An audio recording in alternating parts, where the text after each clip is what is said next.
There is a version of Mulan's story that ends not with fireworks and a triumphant return, but with a blade. In this telling, after 12 years of war, after saving her nation, she comes home not to a relieved and loving father, but to a world that has been broken in her absence. She is summoned by a new foreign ruler, the conquering Khan, who has heard of her beauty and demands she become his concubine. Faced with this impossible command, a violation of her loyalty and her very being, she goes to her father's grave, and in a final act of defiance, she takes her own life. She slits her own throat. This is the ending that circulates online, often presented as the dark, true story of Mulan. It's a shocking and powerful image. It feels ancient, brutal, and somehow more authentic than the animated spectacle we know. But this raises an immediate and critical question for our investigation. If this is the true ending, where does it come from? We instinctively turn to the source, to the original text that started it all. We're looking for the seed of this tragedy.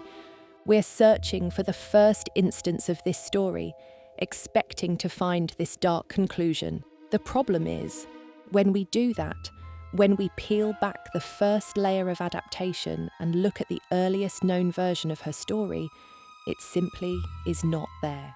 This is our starting point, a contradiction, a famous, true ending that doesn't appear in the original. So our investigation is not simply about what happened to Mulan, it's about what happened to her story. We need to trace its journey through time from one dynasty to the next to understand how a tale of a capable soldier who returns home a hero could transform into the story of a tragic martyr. We are not just uncovering a narrative, we are excavating the changing values of a culture, layer by layer, as reflected in the shifting fate of one of its most enduring heroines. Our first step is to go back to the beginning. We need to understand the bedrock before we can understand the earthquake that reshaped it. We begin with the Ballad of Mulan, or Mulan Si. This is the oldest text we have, believed to have originated as a folk song in the Northern Wei dynasty, sometime between the 4th and 6th centuries. It was first written down in an anthology around the 6th century, but that version is lost. The one we have today comes from a later collection, an 11th century anthology compiled by a man named Guo Maoqian. It is short, concise and beautiful, and its contents are startling for what they both include and, more importantly, omit. The poem opens with the sound of a loom, chiek chiek, and again chiek chiek. Mulan weaves, facing the door. This is not a princess in a palace. This is a common girl, at work. She sighs, not because of a suitor, but because she has seen the draft notices. The Khan is calling for a great army, and every family must send a son. She explains her dilemma. My father has no grown-up son. Mulan has no elder brother. Her decision is immediate and practical. I want to buy a saddle and horse, and serve in the army in my father's place. Notice the motivation here. It is pure and uncomplicated. It is filial piety, the foundational virtue of Confucian ethics. She is not seeking adventure. She is not trying to prove herself or break gender norms for the sake of it. She is fulfilling her duty to her family, protecting her elderly father from certain death on the battlefield. The poem spends several lines detailing her preparations. She buys a horse, a saddle, a bridle, a long whip. There is no magical cricket, no wise-cracking dragon guardian. This is a pragmatic endeavour. She says goodbye to her family and rides off into the war. The poem's treatment of the war years is incredibly efficient. It doesn't dwell on specific battles or heroic feats. It conveys the passage of time and the vastness of the landscape with a few powerful lines. At dawn, she departs the Yellow River. At dusk, she reaches the Black Mountain. She no longer hears the sound of her parents calling. She only hears the barbarian horses, neighing on Mount Yan. A single couplet captures a decade of struggle. Generals die in 100 battles. Stout soldiers return after 10 years. There's a weariness here, an anti-war sentiment that is often lost in later, more bombastic retellings. The focus is not on glory, but on endurance and survival. What's most striking is the complete lack of any crisis surrounding her identity. For 12 years she serves in the army, and no one discovers she is a woman. The poem states this as a simple fact. Her comrades in arms for 12 years did not know Mulan was a girl. There is no dramatic, near-miss reveal. There is no scene where she is wounded and a doctor discovers her secret. Her competence as a soldier is so absolute that her gender is irrelevant to her comrades and to the narrative itself.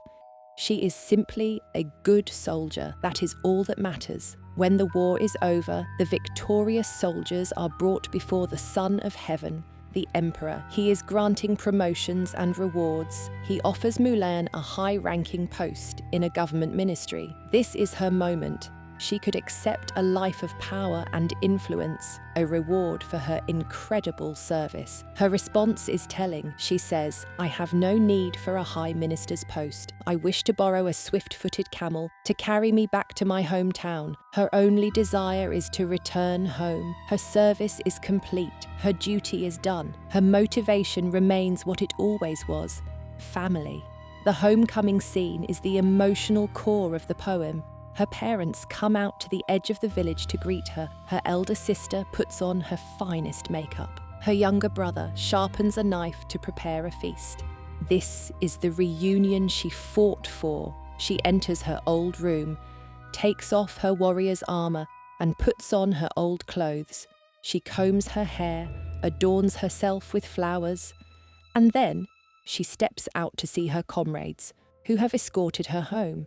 And here, we get the only reveal in the entire story. Her comrades are amazed and perplexed. They have travelled with her for 12 years and had no idea. The poem ends with a folksy, charming metaphor. Mulan explains it to them. The male rabbit hops and skips. The female rabbit has blurred and misty eyes. But when the two rabbits run side by side, how can you tell if I am he or she? It's a brilliant, almost playful conclusion. It suggests that in action, in duty, in the things that truly matter, gender distinctions can be meaningless. It is a celebration of her competence, not a source of conflict. So let's take stock of our first layer of evidence. The original Ballad of Mulan is a story about filial piety, duty, and the quiet competence of a woman who steps into a man's role to save her family. It contains no romance. It contains no struggle with her identity. Her comrades are not her romantic interests. They are her brothers in arms. And most critically for our investigation, it contains absolutely no hint of a tragic ending. There is no conquering Khan, no demand for her hand, and certainly no suicide. She returns home, is celebrated by her family, and gently astounds her friends. The story ends on a note of peace and clever triumph. This discovery is crucial. It tells us that the tragic suicide is not part of the original story. It is an addition, something that was grafted onto the legend at a later date. To find its source, we must move forward in time. For centuries, the ballad was the primary form of the Mulan story. But then, during the Ming dynasty, which lasted from the 14th to the 17th century, something changed. The story leapt from the page to the stage, and in doing so, it was transformed into something much more complex, and in some ways, much more conventional. Our next layer of investigation takes us to a play from the late Ming dynasty, written by a playwright named Xu Wei around the year 1593. It's called The Heroine Mulan Goes to War in Her Father's Place.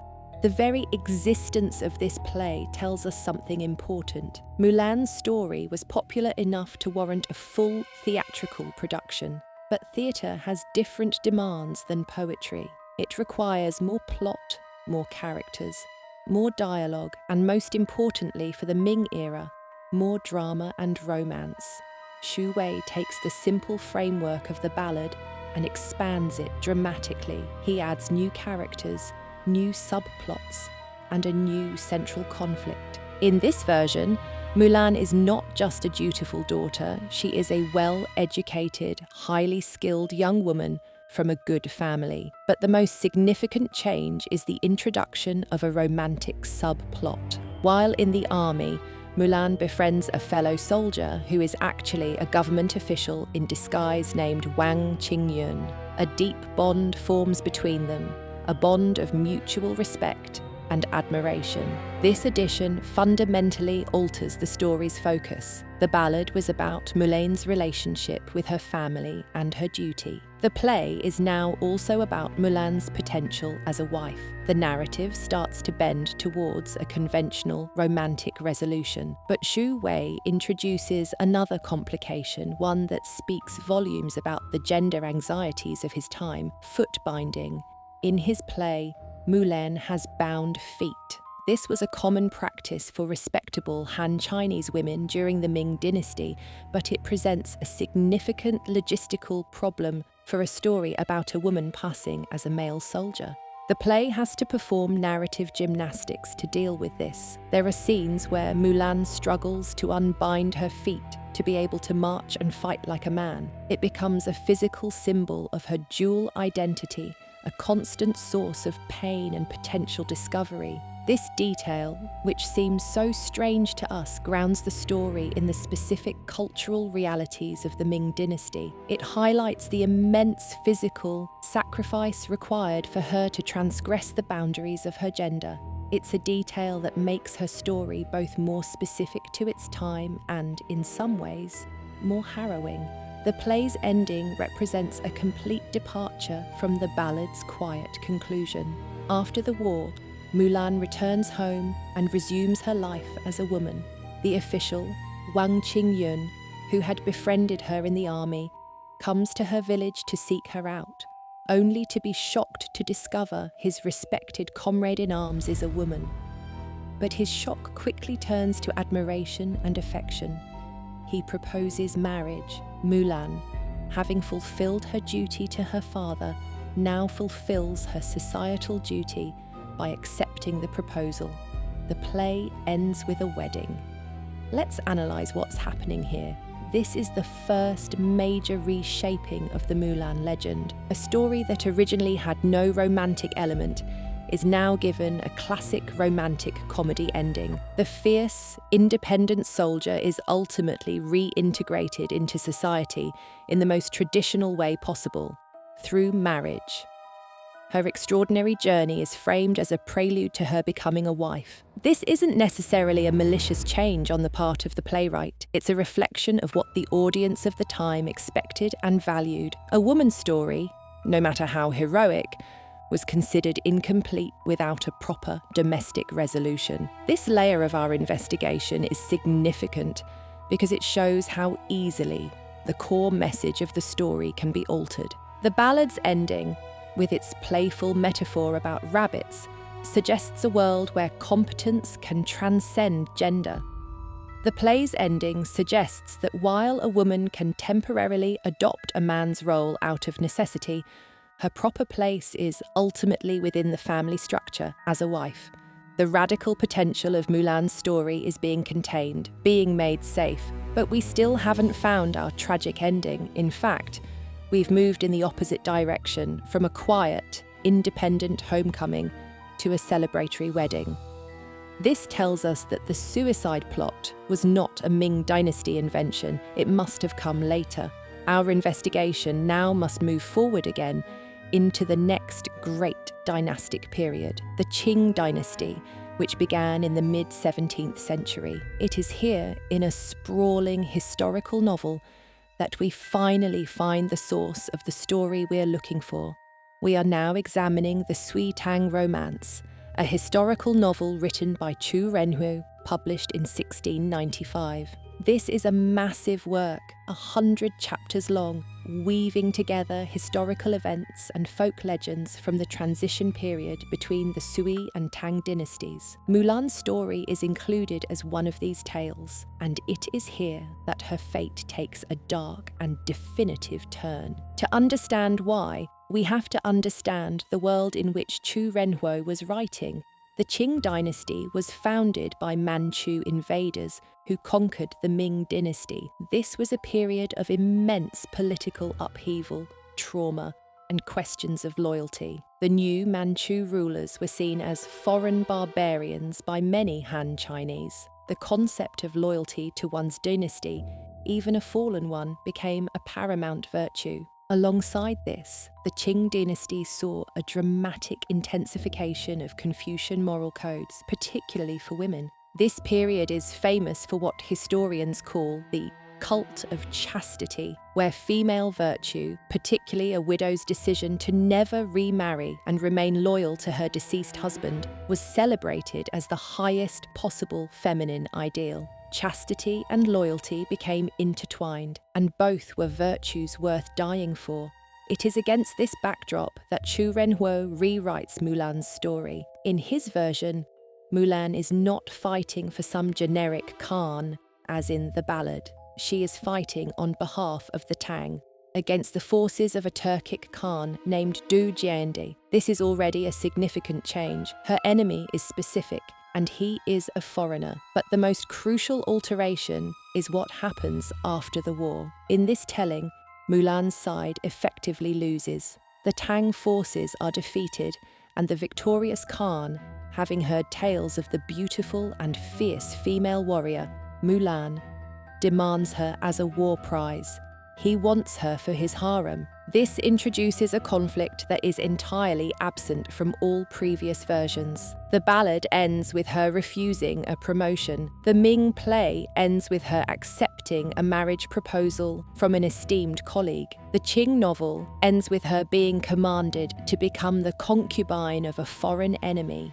This is not a reward or a proposal, it is a command, a symbol of national humiliation and personal violation. It forces a direct confrontation between Mulan's duty and her personal honour. The narrative follows her tragic journey home. She is given permission to visit her family before being taken to the Khan's court. When she arrives, she finds a scene of devastation. Her father has long since died of worry during her absence. Her mother has remarried. Her entire world, the family she fought to protect, has been destroyed. The foundation of her original motivation in the ballad, filial piety, is now a source of grief and despair. There is nothing left for her to return to. This is the moment of her decision. She is trapped. To obey the Khan would be a betrayal of her people, her fallen dynasty, and her own sense of honour. It would be a submission to a foreign conqueror. To refuse would mean death. Standing before her father's tomb, she makes her choice. Chu Renhuo writes that she says, "I am a girl.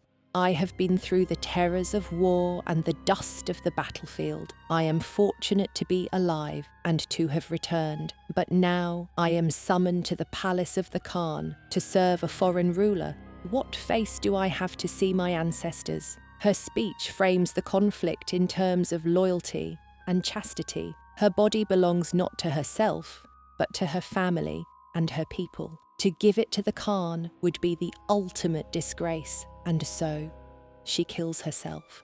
On her father's grave, it is presented as a noble sacrifice, the ultimate act of loyalty and chastity. When the Khan learns of her death, he is said to be moved by her virtue and gives her a state funeral, honouring her as the general of fierce chastity.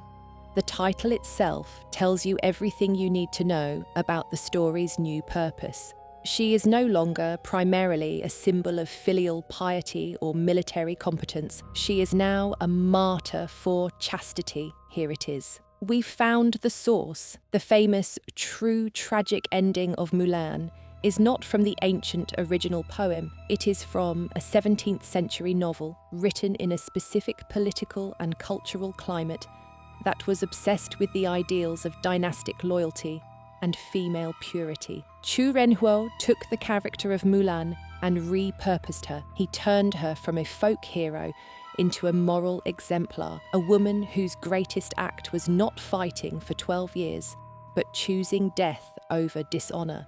This discovery completely reframes our understanding of the Mulan legend. The story doesn't have one true ending. It has multiple endings, each created by a different era to serve a different purpose. We can now see the entire trajectory. The story begins as a simple, elegant poem about a daughter's duty. It is then adapted by the Ming dynasty into a romantic comedy that domesticates its hero, reassuring the audience that even the most extraordinary woman will eventually settle into a conventional marriage. And finally, it is transformed by the Qing dynasty into a grim tragedy that champions the ideals of unwavering loyalty and suicidal chastity. What does this evolution tell us? It reveals that Mulan is more than just a character. She is a vessel. Each generation pours its own values, anxieties, and ideals into her story. For the Northern Wei, she was a symbol of filial duty. For the Ming, she was a romantic heroine whose adventures were ultimately contained by marriage. For the Qing, she was a political martyr, a symbol of Han Chinese resistance and purity in the face of foreign conquest. Her story became a canvas onto which the pressing cultural questions of the day were painted, and this process did not stop in the 17th century. In the 20th century, Mulan was reinvented again, this time as a nationalist hero, a symbol of a strong China resisting foreign aggression, particularly from Japan. Plays and films from this era emphasized her patriotism and fighting spirit, often downplaying both the romantic and the tragic endings in favor of a narrative about national salvation. She became a model for the modern Chinese woman, strong, capable, and dedicated to her country. And, of course, this brings us to the version most of the world knows today, the 1998 Disney animated film. This version is yet another radical adaptation, one created by a different culture with a different set of values. Let's look at the changes through the lens of our investigation. The motivation is no longer purely filial piety. Disney's Mulan is also driven by a desire to prove her own self-worth, to find her place in a society that tells her she doesn't fit in. The central conflict is not just about saving her father, but about her own internal struggle for identity. The theme of deception is heightened dramatically. Where the ballad treats her disguise as an unproblematic fact, the Disney film makes the fear of discovery a central source of tension and comedy. The reveal is not a quiet moment of astonishment among friends, but a dramatic, public shaming that leads to her being cast out of the army. Her ultimate victory comes not as an anonymous soldier, but as Mulan, the woman, using her intelligence in a way her male colleagues could not. And the ending? The Disney version rejects all the previous conclusions. It rejects the quiet, anonymous return of the ballad. It rejects the domesticating marriage of the Ming play, and it most certainly rejects the tragic martyrdom of the Qing novel. Instead, it offers a thoroughly modern Western conclusion. Mulan saves the emperor and the entire nation, is publicly honoured not just as a soldier, but as a hero in her own right, and earns the respect of her family and a potential romantic partner on her own terms. The final theme is one of individual self-actualization. By placing the Disney version at the end of this long chain of adaptation, we can see that it is not an aberration. It is simply the latest entry in a centuries-long tradition of retelling Mulan's story to make it resonate with the values of the current audience. The concerns of 1990s America, individualism, self-discovery, challenging gender roles for personal fulfillment, are just as present in the Disney film as the concerns of 17th century China were in the Sui Tang romance. So what are we left with when we ask about the true story of Mulan? The very question is misleading. It assumes a single static original that has been corrupted over time. But our investigation shows us something far more interesting. The Mulan legend is not a single story. It is a living tradition. It is a conversation across more than 1,500 years of history. The ballad is not more true than the play or the novel. It is simply older. Each version is a valid reflection of the time and place that produced it. The tragic ending where Mulan takes her own life is a crucial part of that tradition. It is not the beginning of her story, but it is a powerful and revealing chapter. It tells us about a time when a woman's honour was considered more valuable than her life, and when loyalty to a fallen cause was seen as the ultimate virtue. It is a dark mirror held up to the values of the Qing dynasty. Understanding this context doesn't make the ending any less tragic, but it prevents us from seeing it as some kind of ancient, immutable truth.